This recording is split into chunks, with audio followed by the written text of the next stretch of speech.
سلام، علیرضا هستم. اینجا با کانال پلنتیک خیلی خوش اومدید. میخوایم چپتر 1 رو آغاز کنیم. هر چپتر 4 پارت داره. این چپتر با نام ایدیا تو ولیو یا از همون ایده به ارزشه که با هم دیگه پرقدرت میریم. سعی میکنم بهترین نکاتی که از ادوایزرها و منتورهای دیگه و تجربیات خودم و کتاب‌های مختلفی که از بیزینس هاروارد اسکول استفاده میکنم و کتاب اصلی و سورس اصلی و سایت اصلی که از سایت استراتژیزر و کتاب‌هاش استفاده میکنم که آقای استروارده و تیمش اینا رو گستروندن، بتونیم بهترین عملکرد داشته باشیم. مطمئناً لازمه کاره. اگه میخواید بدونید که اولین قدم برای اینکه اون ایده خودتون رو بسازید چیه، باید بریم بحث ابزرو یا مشاهده رو خیلی خیلی خوب بررسی کنیم و خیلی کوتاه و مختصر و مفید بفهمیم که این داستان ابزرو چیه.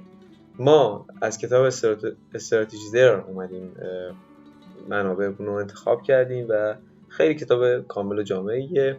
یه بوم کسب و کاری وجود داره به نام بوم کسب و کار value proposition یا value proposition canvas که همون canvas هم که به معنی بوم کسب و کار میشه.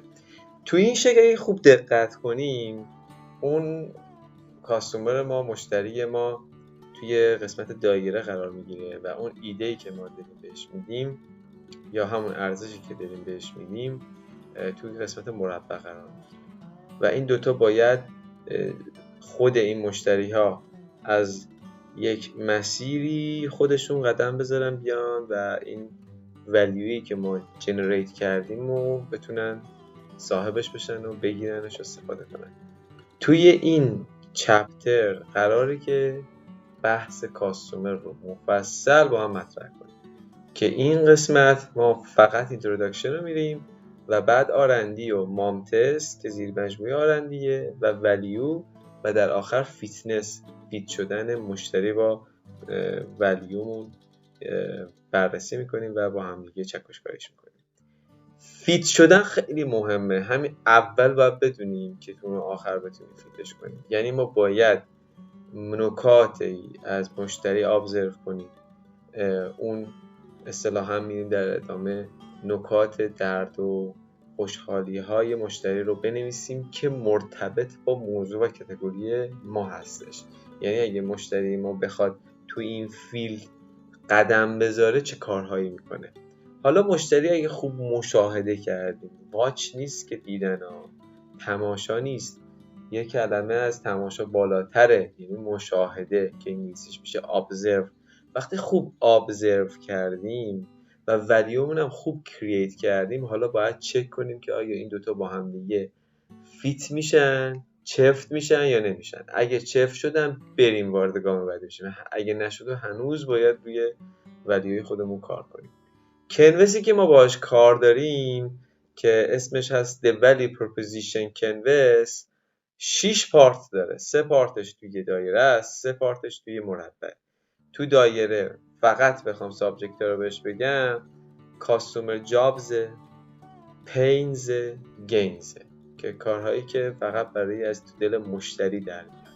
و بعد از این که این کار انجام بدیم باید بریم سراغ ولیومون که ولیومون همون پروداکتمون، همون سرویسمونه که خود این پروداکت و سرویس گین کریتورز داره، ایجاد کننده گین، ایجاد کننده خوشحالی، پین ریورس داره، درمان کننده درد یا تسکین دهنده درد، که اینها رو باید در بیاریم که این دوتا سگمنت بخشی از سگمنت های اصلی بیزینس مدل کنوسه که شکلش اون بالا میبینید کوچیک، که اون رو ما میایم جایگذاری میکنیم خروجی این رو و بعد میریم وارد بحث بیزینس میشیم.